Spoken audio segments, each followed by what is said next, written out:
नमस्कार, आपका स्वागत है मेरी क्लास में। मैं हूं गीतिका और हम कर रहे हैं हिंदी साहित्य का इतिहास, विशेष रूप से मास्टर कैडर की क्लासेस को ध्यान में रखते हुए। बाकी क्लासेस में भी उतना ही इम्पोर्टेंट रहेगा हिंदी साहित्य का इतिहास, सब में ये सेम ही होता है सभी हिंदी की परीक्षाओं में।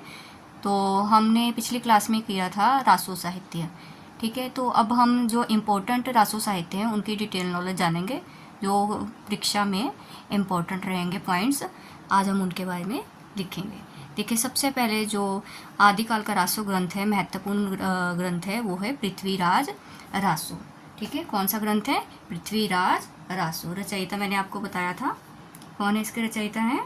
चंद्रबरदाई। कौन है इसके रचयिता? चंद्रबरदाई। चंद्रबरदाई इसके रचयिता हैं, ठीक है। और इम्पोर्टेंट बात लिखे थोड़ी सी इस ग्रंथ के बारे में। पहले ये है जो पृथ्वीराज रासो है, रासो काव्य परंपरा का प्रतिनिधि और सर्वश्रेष्ठ ग्रंथ है, ठीक है। ये पृथ्वीराज रासो रासो काव्य परंपरा का, रासो काव्य परंपरा का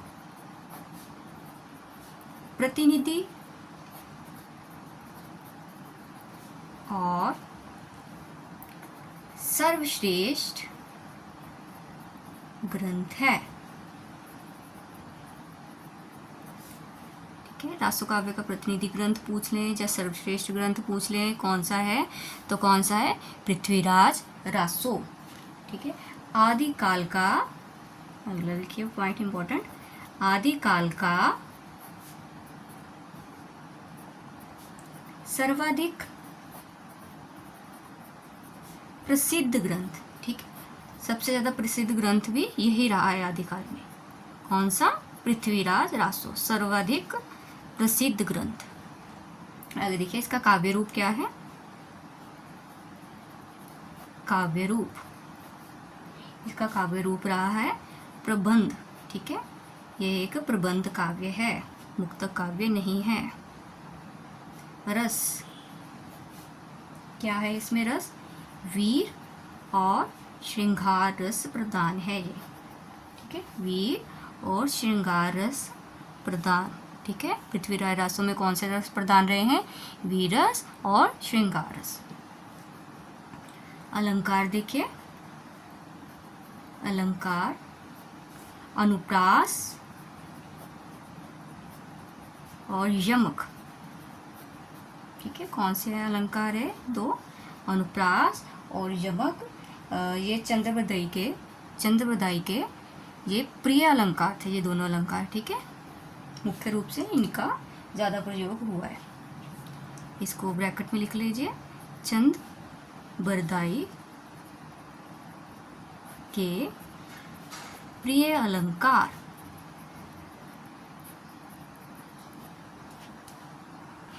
अब देखिए अलंकार के बाद देखिए छंद।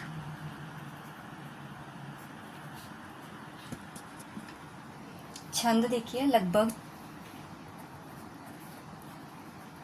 68 छंदों का प्रयोग चंद्रबरदाई द्वारा किया गया है, लगभग 68 छंद, ठीक है। कितने छंद प्रयोग किए इन्होंने? 68। और इनका जो प्रिय छंद था, देखिए प्रिय छंद कौन सा था? छप्पई। ये दोनों इम्पोर्टेंट रहेंगे कि कुल कितने छंद प्रयोग हुए हैं, ठीक है। और चंद्रबरदाई का प्रिय छंद कौन सा था? छप्पई छंद, ठीक है। ये देखिए अलंकार हो गया, अनुप्रास और यमक अलंकार चंद्रबरदाई के प्रिय थे, और छंद कौन सा था? छप्पई छंद प्रिय था। आगे भाषा देखिए इसकी, आज पृथ्वीराज रासो की कौन सी भाषा रही है? भाषा राजस्थानी मिश्रित, राजस्थानी मिश्रित ब्रजभाषा, ठीक है। राजस्थानी मिश्रित ब्रजभाषा। जब राजस्थानी मिश्रित ब्रजभाषा आ गया तो शैली क्या हो गई? पिंगल, ठीक है। तो शैली क्या होगी हमारी? पिंगल। जब राजस्थानी मिश्रित ब्रजभाषा हो तो शैली पिंगल, जब राजस्थानी मिश्रित अवधी भाषा हो तो शैली डिंगल होती है, ठीक है। अब यहाँ कौन सी शैली है? पिंगल, कई बार पूछ लेते हैं कि पृथ्वीराज रासो में कौन सी शैली का प्रयोग हुआ है, पिंगल शैली का प्रयोग हुआ है। आगे देखिए, इसके बारे में एक इम्पॉर्टेंट बात और है। पृथ्वीराज रासो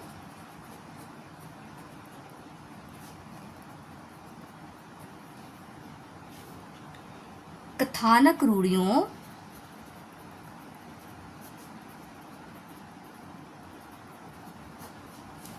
का कोश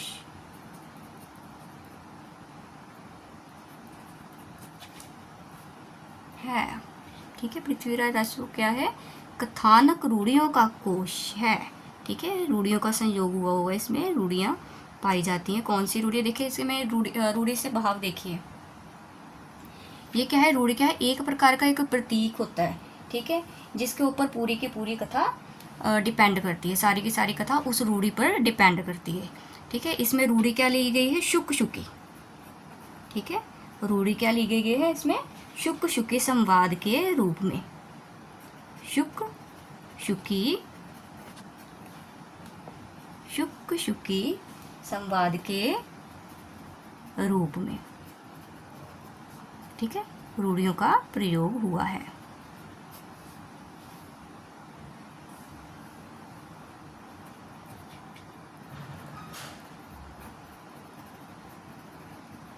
ठीक है, कथा किसके द्वारा दिखाई गई है, शुक शुकी के संवाद के रूप में ये कथा हमें दिखाई गई है। इस तरह इसमें कथानक रूढ़ी यूज हो गई। ठीक है, अब समय देखिए, इसमें कितने समय, समय मतलब अध्याय। ये 68 छंद थे। ठीक है, इससे एक बढ़ गया 69 समय। इसमें कंफ्यूजन मत रखना, छंद कम है, 68 छंद है और 69 समय है। ठीक है, समय मतलब अध्याय, इसमें समय का यूज़ किया गया है। कई बार पूछ लेते हैं कि पृथ्वीराज रासो में क्या यूज़ हुए, अध्याय यूज़ हुए, समय यूज़ हुए, तो क्या है, हमने उत्तर देना है कि उसमें समय है। ठीक है, ये भी इम्पोर्टेंट क्वेश्चन बन जाता है, समय 69 समय। आगे देखिए, इसके बारे में जो इम्पोर्टेंट जानकारी रहेगी, ये जो चंद्रबरदाई थे हमारे, ये कौन थे, चंद्रबरदाई कौन थे, चंद्रबरदाई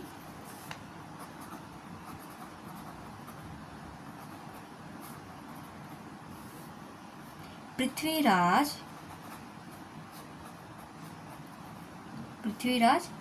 तृतीय, यहाँ तृतीय वर्ड ध्यान रखना, पृथ्वीराज तृतीय चौहान। ठीक है, कई बार पूछ ले जाता कौन से, तृतीय, पृथ्वीराज तृतीय चौहान के सामंत और राजकवि थे। ठीक है, पृथ्वीराज तृतीय चौहान के सामंत और राजकवि थे चंद्रबरदाई। ठीक है, ये होगी एक इम्पोर्टेंट बात इनके बारे में। आगे देखिए, आचार्य शुक्ल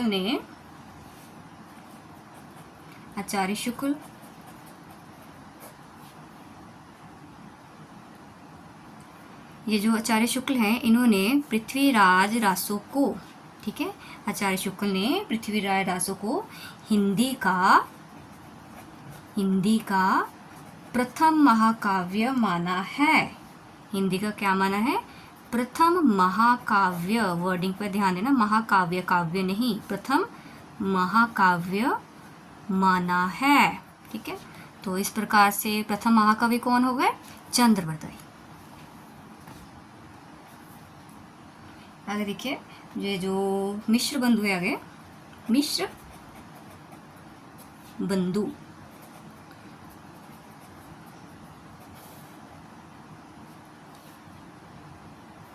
अब देखिए, इन्होंने प्रथम महाकाव्य बता दिया कि पृथ्वीराज रासो है। अब मिश्र बंधु चंद्रबरदाई के बारे में बोल रहे हैं। हिंदी का वास्तविक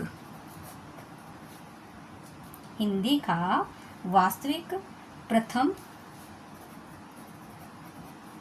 महाकवि चंद्रबरदाई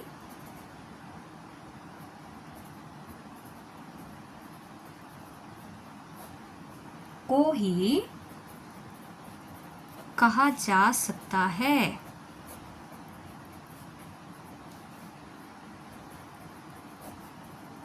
ठीक है, ये क्या है, वास्तविक प्रथम महाकवि।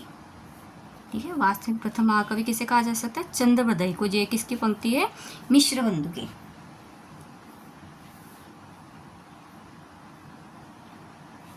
अब थोड़ा सा ये देखिए, मैंने आपको बताया था कि 69 समय है, तो आप चाहे तो उसके साथ ही ऐड कर लें। ठीक है, तो ये देखिए कि क्यामस वध, क्यामस, मेरे पास जहाँ जगह है तो मैं यहीं पर ऐड कर देती हूँ इसको। देखिए, क्यामस वध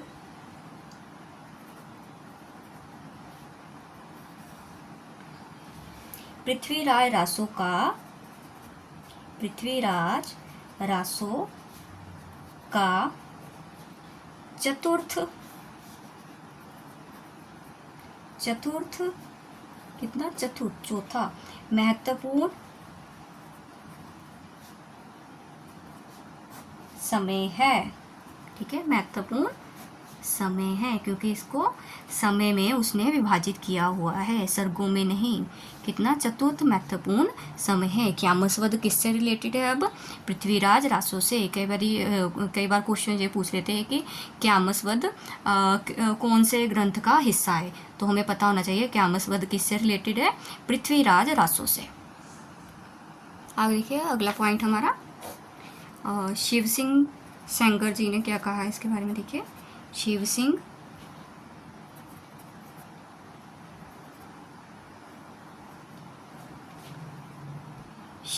सेंगर, इन्होंने जो है पृथ्वीराज रासो को छंदों का अजायबघर कहा है, छंदों का अजायबघर कहा है। ठीक है, क्या कहा है, छंदों का अजायबघर। किसने कहा है, शिव सिंह सेंगर ने। किसको कहा है, पृथ्वीराज रासो को। ठीक है, अगला है नगेंद्र। नगेंद्र ने पृथ्वीराज रासो को क्या कहा है, घटना काव्य कहा है। क्या कहा है, घटना काव्य। ठीक है, नगेंद्र ने पृथ्वीराज रासो को घटना काव्य कहा है। आगे देखिए, डॉक्टर बच्चन सिंह,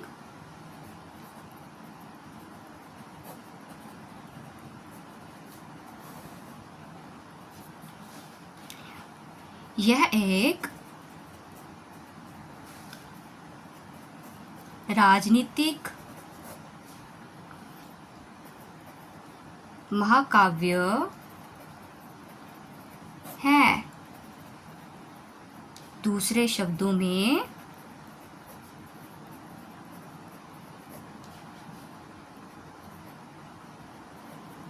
राजनीति की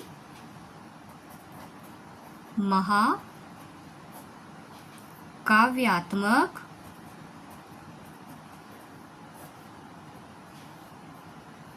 त्रासदी है। त्रासदी है, ये किसने कहा है, डॉक्टर बच्चन सिंह ने। अब पृथ्वीराज रासो को महाकाव्यात्मक या राजनीति की महाकाव्यात्मक त्रासदी किसने कहा है, डॉक्टर बच्चन सिंह जी ने। ठीक है, राजनीति महाकाव्य किसने कहा है, डॉक्टर बच्चन सिंह ने। ये महत्वपूर्ण तथ्य होते हैं, इनको अपने दिमाग में बिठा कर रखिएगा। आगे देखिए, हजारी प्रसाद द्विवेदी। ये हजारी प्रसाद द्विवेदी, इन्होंने चंद्रबरदाई को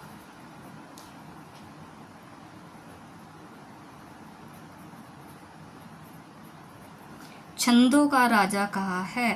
ठीक है, क्या कहा है, छंदों का राजा कहा है। किसने कहा है, आचार्य हजारी प्रसाद द्विवेदी ने। किसको कहा है, चंद्रबरदाई को। ठीक है, ये इंपॉर्टेंट होते हैं क्वेश्चन सारे। आगे देखिए, डॉक्टर नगेंद्र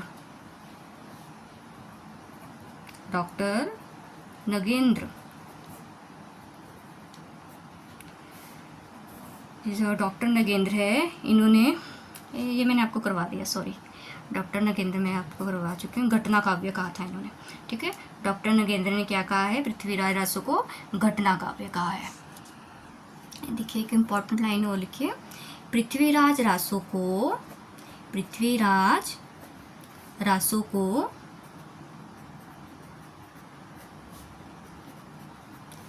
चंद्रबरदाई के पुत्र जलहन ने पूरा किया था। ठीक है, ये भी आ जाता है कि पृथ्वीराज रासो को किसने पूरा किया था, चंद्रबरदाई के पुत्र जलहन ने। ठीक है, तो ये जो पृथ्वीराज रासो है ये एक विकसनशील काव्य रहा है, क्योंकि इसमें समय के साथ साथ कोई ना कोई कुछ ना कुछ ऐड करता रहा है। ठीक है, इस तरह कई बार क्वेश्चन रहता है कि विकसनशील काव्य कौन सा है, तो वो है हमारा पृथ्वीराज रासो। लिखिए, समय समय पर इसके आकार में विस्तार होता गया, घटनाओं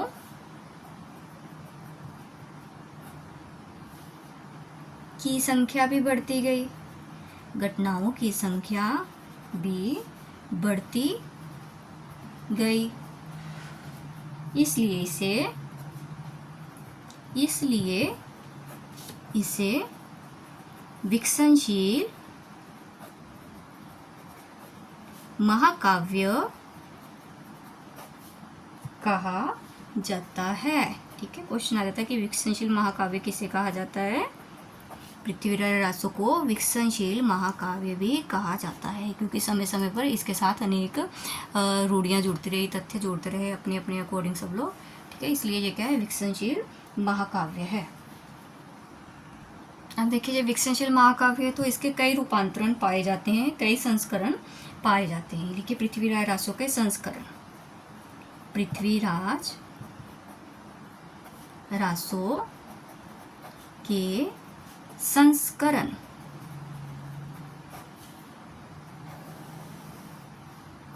या रूपांतर, इसको बुक्स में वर्डिंग रूपांतर मिलता है, आप यहाँ रूपांतर वर्ड लिख लीजिए, रूपांतर।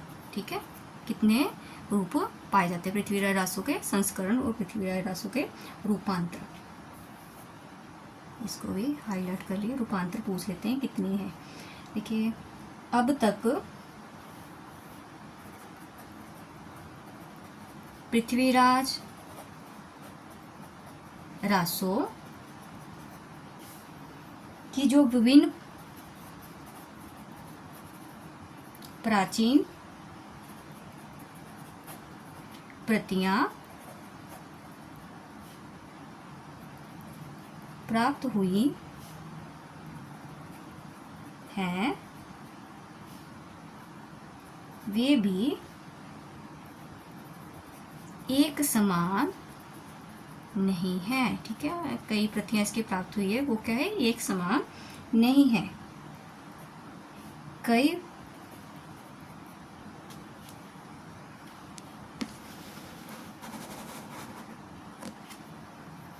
प्रतियां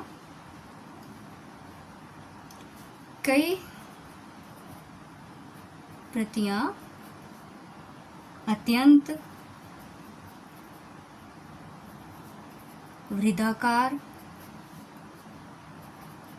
है,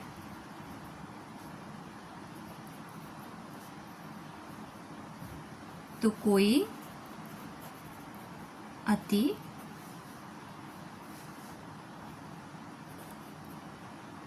संक्षिप्त। ठीक है, कई प्रत्यय क्या है, वृद्धाकार है, तो कई संक्षिप्त है, कोई बड़ी है तो कोई छोटी है। इन सब प्रतियों को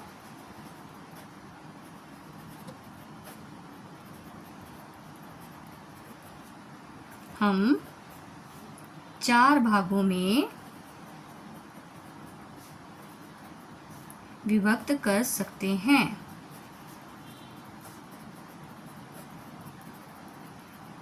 ठीक है, इसके रूपांतर कितने भागों में विभक्त किए गए हैं, 4 भागों में। देखिए, सबसे पहला कौन सा है हमारा,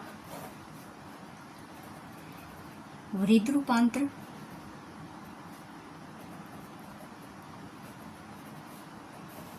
सबसे पहला हमारा वृद्ध रूपांतर। इसका प्रकाशन किसने किया है? नागरी प्रचारिणी सभा काशी ने। नागरी प्रचारिणी सभा काशी, ठीक है। इसका प्रकाशन नागरी प्रचारिणी सभा काशी ने किया है। और इसमें देखिए समय कितने हैं? समय है 69 और छंद देखिए 16,306, ये इसके छंद है, ठीक है। यही वाला ये जो रूपांतर है यही सबसे ज़्यादा प्रसिद्ध रहा है रूपांतर, और अप्रमाणिक भी यही रहा है, ठीक है, क्योंकि समय समय में इसके साथ अनेक जुड़ते रहे तथ्य।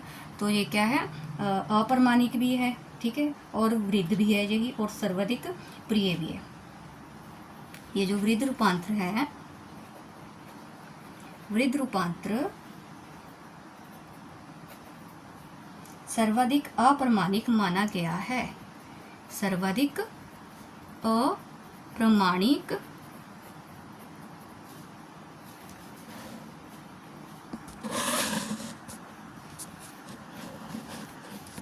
मैंने ध्यान नहीं दिया था। वृद्ध रूपांतर सर्वाधिक अप्रमाणिक माना गया है और यह सर्वाधिक लोकप्रिय भी है, ठीक है, सर्वाधिक लोकप्रिय भी है। कई बार पूछ लेते कौन सा रूपांतर सबसे अधिक लोकप्रिय है? वृद्ध रूपांतर सर्वाधिक लोकप्रिय, और सर्वाधिक अप्रमाणिक कौन सा है? वृद्ध रूपांतर। सब इंपॉर्टेंट बातें हैं। ये जो इसका प्रकाशन किसने कराया था? नागरी प्रचारिणी सभा के द्वारा। आगे लिखिए, जो दूसरा रूपांतर है उसको क्या कहते हैं? मध्यम रूपांतर। दूसरा रूपांतर क्या है? मध्यम रूपांतर। इसमें छंद कितने हैं? देखिए इसमें छंद है 7,000। ये क्या है? अप्रकाशित है अभी तक, ठीक है, अप्रकाशित। छंद 7,000 है। छंद ही पूछ लेते कि मध्यम रूपांतर में कितने छंद हैं। और समय देखिए इसमें कितने हैं? समय इससे 40 और 47 के बीच, 40 और 47 के बीच है समय इसमें। अगला देखिए, अगला है हमारा लघु रूपांतर। लघु रूपांतर, पहला वृद्ध रूपांतर था, फिर मध्यम रूपांतर, फिर लघु रूपांतर। अब हमारा इसमें देखिए छंद कम होते जा रहे। देखिए अब इसमें है छंद 3500, इसका आधा हो गया, ठीक है। आगे देखिए इसमें समय कितने हैं? 19, समय भी कम हो गए, 19 समय। अगला देखिए जो चौथा हमारा अगला है लघुतम। अब उससे भी छोटा हो गया, लघुतम रूपांतर। लघुतम रूपांतर में कितने छंद है? देखिए 1300, ठीक है, 5 हट गया, 1 आ गया, 1300। छंद कितने लास्ट में रह गए? 1300। इसमें क्या है? समय का विभाजन ही नहीं है, समय का विभाजन नहीं है, ठीक है, क्योंकि ये छोटा है तो समय का विभाजन नहीं, ठीक है। और डॉक्टर लिखे इस रूपांतर के बारे में। देखिए डॉक्टर दशरथ शर्मा इसी को मूल पृथ्वीराज रासो मानते हैं। ठीक है, क्वेश्चन आ जाता है कि डॉक्टर दशरथ शर्मा किसे मूल पृथ्वीराज रासो मानते हैं। तो जो लघुत्तम रूपांतर है हमारा, इसी को ही मूल पृथ्वीराज रासो मानते हैं। उनके अनुसार इसमें ही बाद में वृद्धि होती गई, तो हमारा वृद्ध रूपांतर बन गया। ठीक है, यही क्या है, उनके अनुसार मूल पृथ्वीराज रासो था, जो समय के साथ बढ़ता गया। देखिए, आज के लिए इतना ही। क्लास काफ़ी लंबी हो गई है, तो और कराऊंगी इसमें तो थोड़ा और लंबा हो जाएगा। जो प्रमाणिक, अर्ध प्रमाणिक, इसको कई विद्वान मानते हैं, वो हम नेक्स्ट क्लास में करेंगे। आप उसके बारे में नेक्स्ट क्लास में देखना, वो भी इंटरेस्टिंग वे से मैंने करवाया हुआ है। तो आज के लिए इतना ही, धन्यवाद।